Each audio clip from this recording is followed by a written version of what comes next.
Previous year question. Vaikom സത്യാഗ്രഹത്തിന് നേതൃത്വം നൽകിയവരാരൊക്കെ? T K Madhavan, K Kelappan, K P Kesava Menon. ഇന്ത്യയിൽ അയിത്തത്തിനെതിരായി നടന്ന ആദ്യത്തെ സംഘടിത കലാപമാണ് വൈക്കം സത്യാഗ്രഹം. വൈക്കം സത്യാഗ്രഹം ആരംഭിച്ചത് 1924 മാർച്ച് 30-ന്. വൈക്കം സത്യാഗ്രഹം നടന്നത് വൈക്കം മഹാദേവ ക്ഷേത്രം, കോട്ടയത്ത്.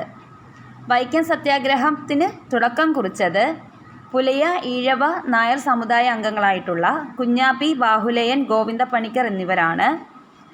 603 ദിവസം വൈക്കം സത്യാഗ്രഹം നീണ്ടുനിന്നു. വൈക്കം സത്യാഗ്രഹം അവസാനിച്ചത് 1925 നവംബർ 23-ന്.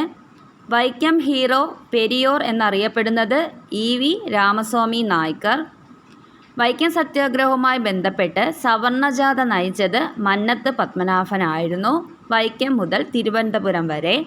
1925 വൈക്കം സത്യാഗ്രഹവുമായി ബന്ധപ്പെട്ട് ഗാന്ധിജി കേരളം സന്ദർശിച്ചു.